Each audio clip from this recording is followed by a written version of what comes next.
There are moments when diplomacy doesn't collapse. It hardens. The tone stays calm. The words stay polite. But the pauses grow heavier, and that's when you know something has shifted.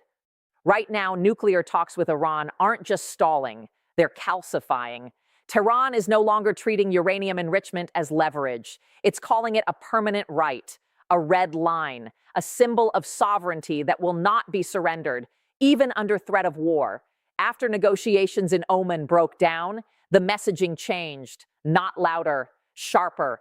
A massive banner appeared in Tehran's Palestine Square showing a detailed map of central Israel, Tel Aviv, Jaffa, Herzliya, Ramat Gan, Bnei Brak, alongside warnings of saturation missile strikes on day one of any U.S. attack. That wasn't theater. That was a signal.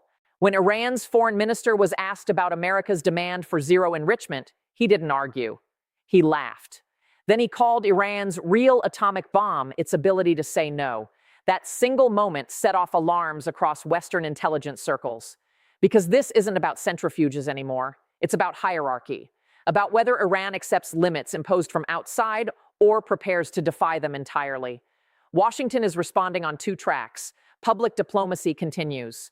Quietly, military posture tightens. Senior U.S. envoys were photographed aboard the USS Abraham Lincoln Carrier Strike Group in the region. Flight deck, command structure, cameras rolling. The message was deliberate. Negotiations are still alive, but force remains very much on the table. The question now isn't whether talks will survive. It's whether they were ever meant to. President Trump has alternated between optimism and warning, at times suggesting that Iranian leaders want a deal, at other times indicating that continued defiance will carry consequences. The dual messaging is strategic. It preserves maneuverability, but it also introduces ambiguity. Inside that ambiguity lies risk. Because when red lines are described but not quantified, interpretation becomes subjective. American demands extend beyond nuclear parameters. They include ballistic missile limitations and the dismantling of regional proxy networks, Hezbollah in Lebanon, the Houthis in Yemen, Hamas in Gaza, Shia militias across Iraq and Syria. This is not a narrow technical agreement being discussed. It is a structural redesign of Iran's regional architecture. And from Tehran's perspective, architecture is not negotiable. On the missile question, disagreements are emerging even among allies. Washington's proposals reportedly aim to restrict missile ranges to 500 kilometers. Israeli officials argue for 300.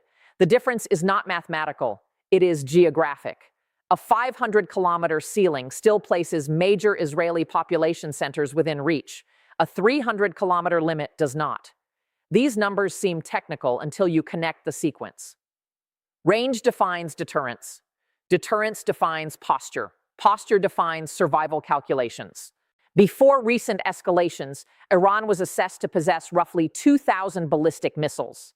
Hundreds were expended or destroyed in prior exchanges. Yet production lines continue. Intelligence estimates suggest output potentially reaching into the hundreds per month. The more concerning variable is not stockpile size, but production velocity. Defensive systems are designed for interception efficiency. They are not designed for saturation mathematics. When volume becomes strategy, even advanced defense networks face structural limits.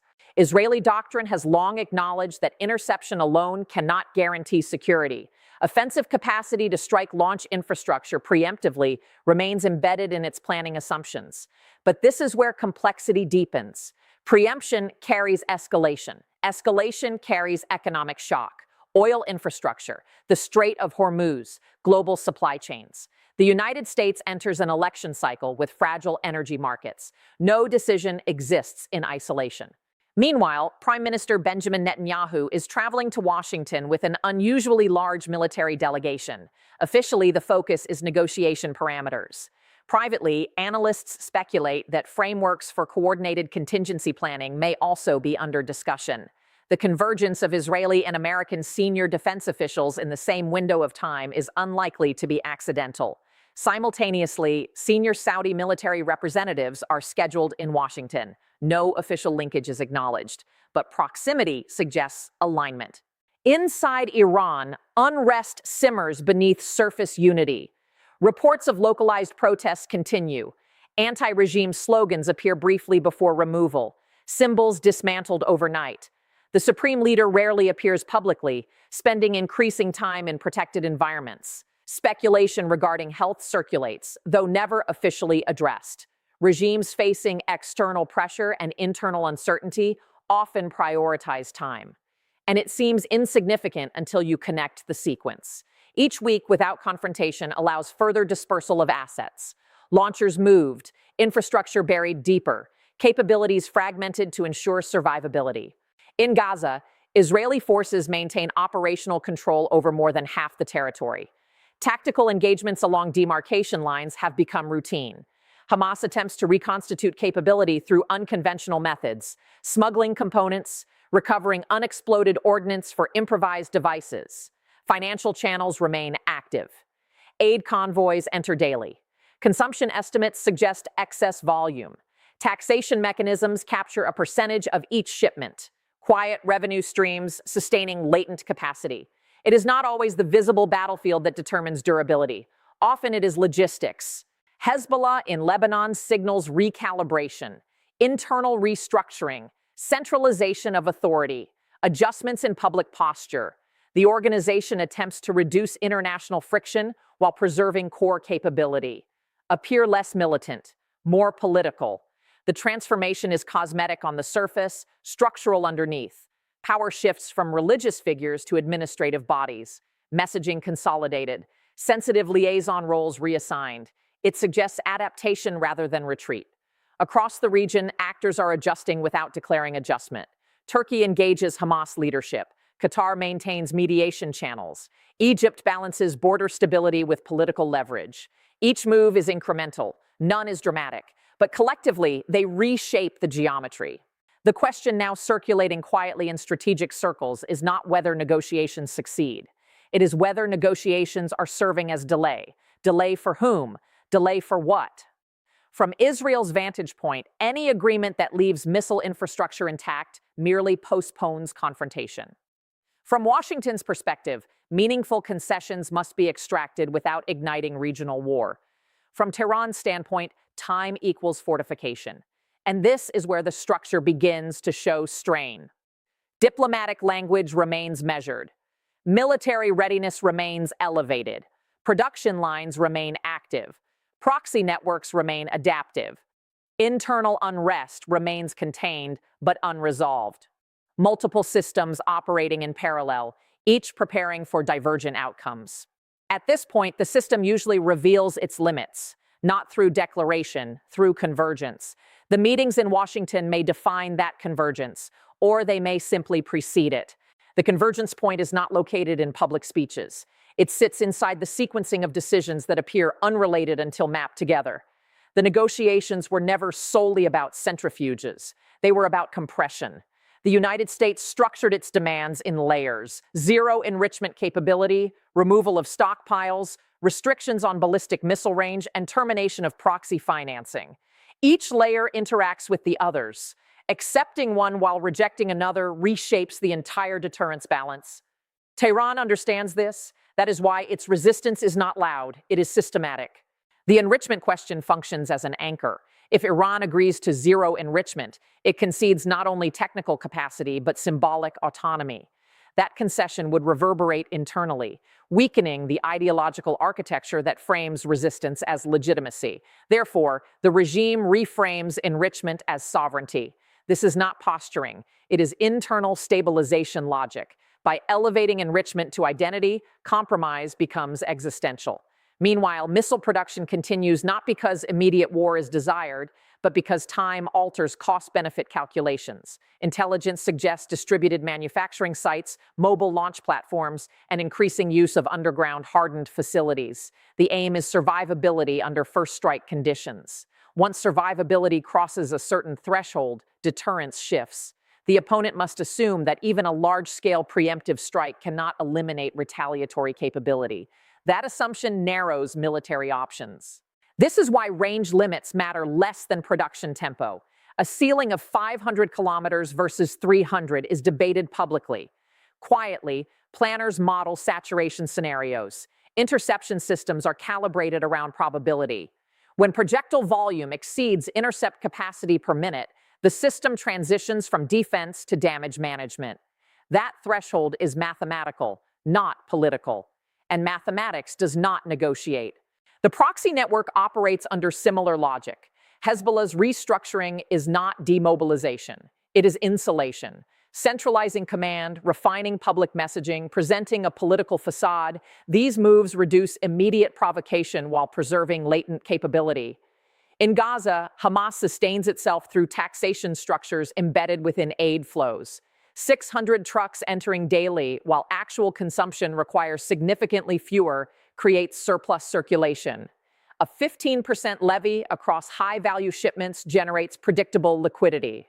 War economies rarely rely on dramatic funding transfers. They rely on percentages. Washington's dual messaging serves domestic and strategic functions simultaneously. Optimism preserves diplomatic cover. Warnings preserve deterrent credibility. The contradiction is intentional. It allows room for either escalation or settlement without visible reversal. But ambiguity also invites testing. Tehran's calculation appears to be that Washington seeks controlled outcomes, not open-ended war. If that assumption holds, delay becomes rational. Israel's position diverges structurally. From Jerusalem's perspective, any framework that leaves ballistic capacity and proxy architecture intact is a deferred threat. Hence the insistence on linking enrichment, missiles, and regional influence into a single package. The visit to Washington with senior military officers was not symbolic accompaniment. It reflects integration of political and operational planning.